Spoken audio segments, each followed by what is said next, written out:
Singaporeans aren't afraid to learn, but we do wonder if it will make a big difference. It's important to know if and how upskilling will improve our careers and our job satisfaction.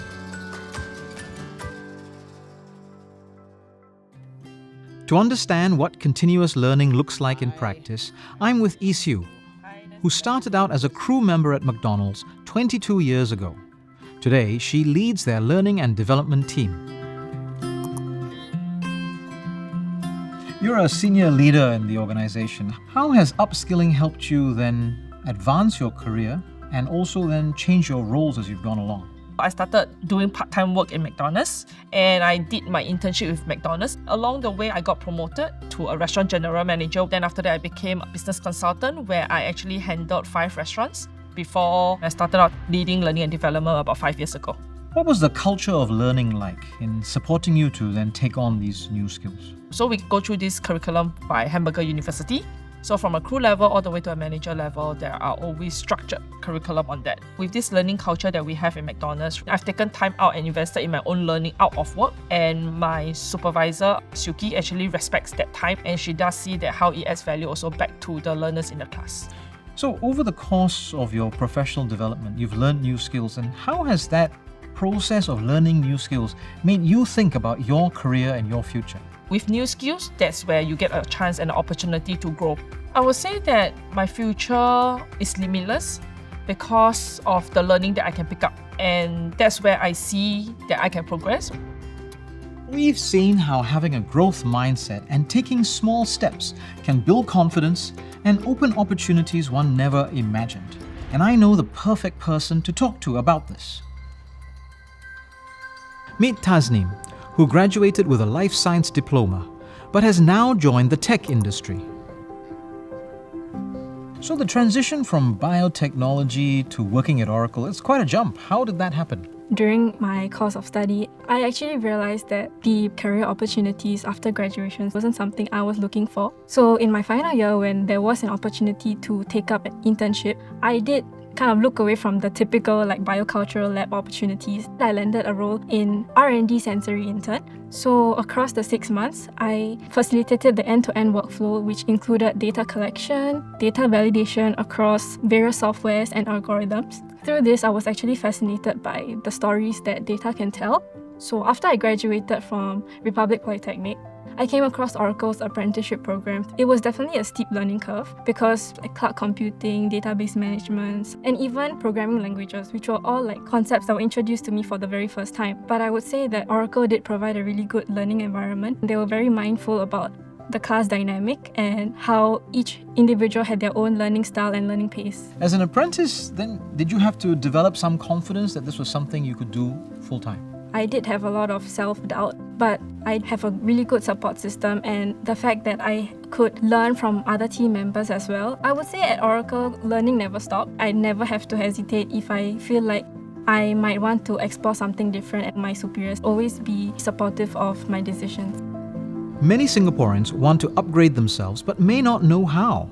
To understand how organizations guide their staff through this, I'm meeting with Hong Xia to understand from her how Oracle has helped employees like Tasneem to develop a clear training roadmap aligned with their career goals. How does upskilling feed into talent retention and workforce agility?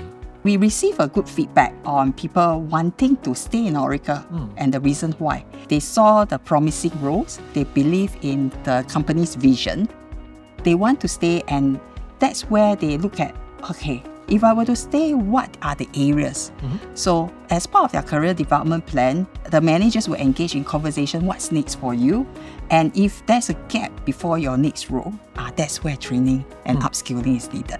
When I look at the workforce agility, for example, a software engineer who are trained very well in databases, we encourage them to pick up new skills in cloud, in AI.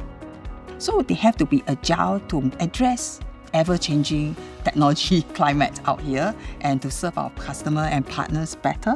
How do you provide an environment that's conducive for continuous learning and upskilling?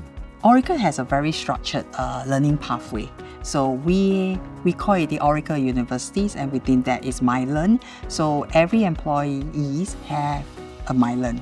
And that myLearn capture their learning pathway. So anybody, depending on their learning style, they could pick up an online one, or they prefer face-to-face, they attend the classroom training. So we created that flexible environment with huge resources. Last year, we launched Oracle AI Customer Excellence Center, and that space become a physical space where new hires, young talents, existing employees, customers and partners come together and become a hub that create ideas. That drives a lot of curiosity and passion, and people want to be part of it. What's the mindset that you want to encourage your employees to have? That mindset we are looking for is a growth mindset. If you ask me, that would be key, because the attitude towards work is super important.